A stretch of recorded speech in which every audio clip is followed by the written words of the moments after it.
എം.ടി. വാസുദേവൻ നായർ നടത്തിയ വിമർശനത്തിൽ വിവാദം കത്തുകയാണ്. എം.ടിയുടെ വിശദീകരണം എന്ന പേരിൽ സാഹിത്യകാരൻ N.E. സുധീറിന്റെ FB post.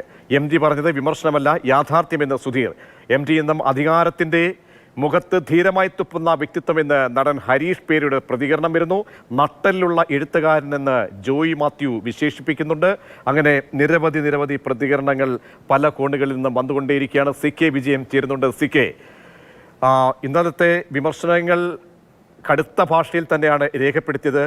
കേരളം ഒരുപക്ഷെ വളരെ നൈതികതയോടുകൂടി വളരെ ബഹുമാനത്തോടു കൂടി കാണുന്ന ഒരു എഴുത്തുകാരിൽ നിന്നുണ്ടായ ഒരു വിമർശനത്തെ അത് പല കോണിൽ പല തരത്തിലത് രൂപാന്തരപ്പെടുകയാണോ? ഇന്നത്തെ പ്രധാനപ്പെട്ട 3 പ്രതികരണങ്ങൾ അത് സാഹിത്യ ലോകത്ത് തന്നെയാണ്. അതിലെടുത്തു പറയേണ്ടത് N.E. സുധീറിൻ്റെതാണ്.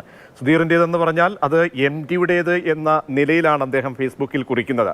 വിമർശനമല്ല, യാഥാർത്ഥ്യമാണ് താൻ പറഞ്ഞത് എന്ന് അദ്ദേഹം പറയുന്നുണ്ട്. എം.ടി അദ്ദേഹത്തോട് പറഞ്ഞതായി പറയുന്നുണ്ട്. അത് വളരെ പ്രധാനപ്പെട്ട ഒരു പോയിന്റാണ്. മറ്റൊന്ന് ഹരീഷ് പേരുടെയാണ്. ഹരീഷ് പേരുടെ പ്രതികരണം അത് അല്പം വിഴുങ്ങി മാത്രമേ നമുക്ക് വായിക്കാൻ കഴിയുള്ളൂ. അത് CK തന്നെ വായിച്ചാൽ മതി.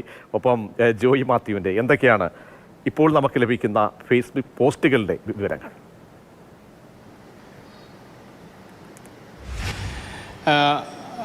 പ്രജേഷ്, ആരാണ് എഴുത്തുകാരൻ? ആ എഴുത്തുകാരന് സമൂഹത്തിലും രാഷ്ട്രീയത്തിലുമുള്ള പ്രാധാന്യം എന്താണ്? അയാളുടെ സാമൂഹിക പ്രതിബദ്ധത എന്താണ് എന്ന കാര്യങ്ങൾക്കൊക്കെയുള്ള ഏകമായ മറുപടിയാണ് കഴിഞ്ഞ ദിവസം M.T. വാസുദേവൻ നായർ കോഴിക്കോട് നടത്തിയ പ്രസംഗത്തിൽ വ്യക്തമാക്കിയത്. അത് ഏറ്റവും പ്രധാനപ്പെട്ട കാര്യം ലോകം എന്നും ചർച്ച ചെയ്തിരുന്ന കാര്യമാണ്. അതായത് അധികാരം എന്നത് എന്താണ്?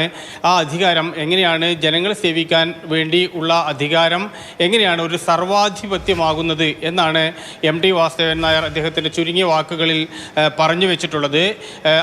അതായത് ജനങ്ങളെ സേവിക്കാനുള്ളതാണ് അധികാരം എന്ന തിയറി എന്ന പ്രത്യയശാസ്ത്രം പണ്ടേ കുഴി വെട്ടി മൂടിയിരിക്കുന്നു. അത് മാറി ഇന്നിപ്പോൾ അധികാരം എന്നുള്ളത് സർവാധിപത്യമായി മാറിയിരിക്കുന്നു എന്നാണ് M.T. പറഞ്ഞതിൻ്റെ ചുരുക്കം. അത് പറഞ്ഞ സാഹചര്യവും അത് പറഞ്ഞ കാലഘട്ടവുമാണ് ഏറ്റവും പ്രസക്തം.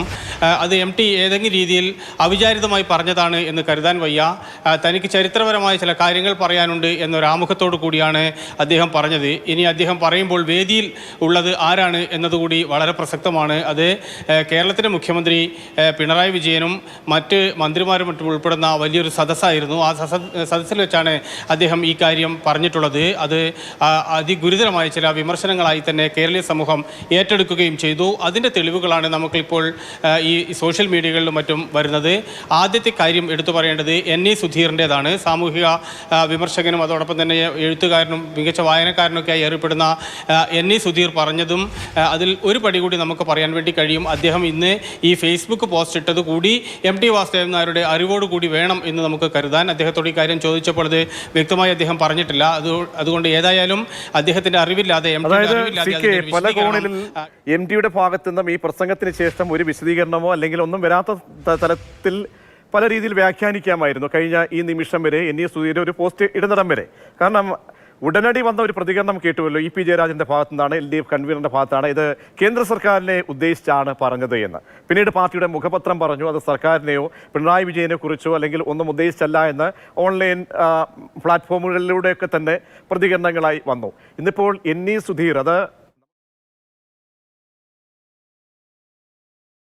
ിലൂടെ തന്നെയാണോ സുധീർ പറയുന്നത്? തികച്ചും യാഥാർത്ഥ്യബോധത്തോട് അദ്ദേഹം ഇട്ട ഒരു കുറിപ്പാണോ? അദ്ദേഹം വീണ്ടും ഒരു കുറിപ്പ് അവസാനമായി 1 മണിക്കൂറിന് മുമ്പ് ഇട്ടത് ഇന്നലെ KLF-ൽ M.ടിയുമായി നടത്തിയ സംഭാഷണം വിശദമായി പിന്നീട് അദ്ദേഹം കാര്യങ്ങൾ വിശദമായി പറയും. ഇപ്പോൾ അദ്ദേഹം അതിന് ശേഷം ഇട്ടിരിക്കുന്ന വരികൾ വായിച്ചാൽ ഞാൻ വിമർശിക്കുകയായിരുന്നില്ല, ചില യാഥാർത്ഥ്യം പറയണമെന്ന് തോന്നി പറഞ്ഞു, അത്ര തന്നെ. അത് ആർക്കെങ്കിലും ആത്മവിമർശനത്തിന് വഴിയൊരുക്കിയാൽ അത്രയും നല്ലത് എന്ന് M.ടിയുടേതായിട്ടാണ് കോട്ട് ചെയ്യുന്നത്.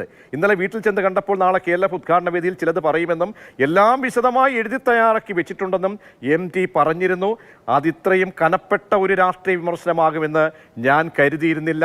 ഇന്ന് വൈകിട്ട് കണ്ടപ്പോൾ ഞങ്ങൾ അതേപ്പറ്റി സംസാരിച്ചിരുന്നു. അപ്പോൾ നമുക്ക് M.ടിയുടേതായിട്ട് മറിച്ചൊരു വിശദീകരണം ഒന്നും വരാത്ത സ്ഥിതിക്ക് നമുക്ക് സുധീറിലൂടെ വായിക്കേണ്ടി വരും അല്ലേ CK?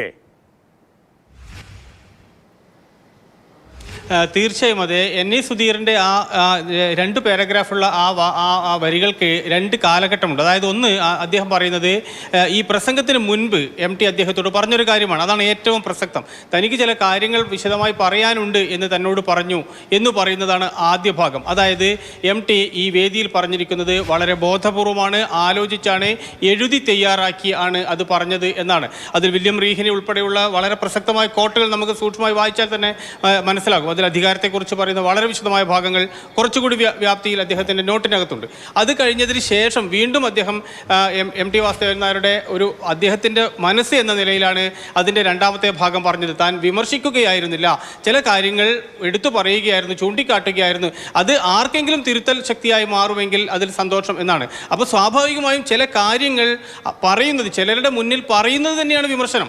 അത് തന്നെയാണ് MT വാസുദേവൻ നായരുടെ ഈ വാക്കുകളുടെ പ്രസക്തിയും. അതുകൊണ്ട് തന്നെയാണ് ഇന്ന് കേരളീയ സമൂഹം ഈ കാര്യം എടുത്ത് ചർച്ച ചെയ്യുന്നതും. അതുകൊണ്ട് MT അവിടെ പറഞ്ഞത് ചിലത് ചൂണ്ടിക്കാട്ടിയതാണെങ്കിൽ അതൊരു വിമർശനമായി ചിലർക്ക് കൊള്ളുന്നുണ്ട്, അത് വിമർശനമായി വായിക്കാവുന്ന രീതിയിലുള്ള അർത്ഥവും വ്യാപ്തിയും ഉണ്ട് എന്ന് അദ്ദേഹത്തിൻ്റെ വാക്കുകളിൽ നിന്ന് വ്യക്തമാകുന്നുണ്ട്.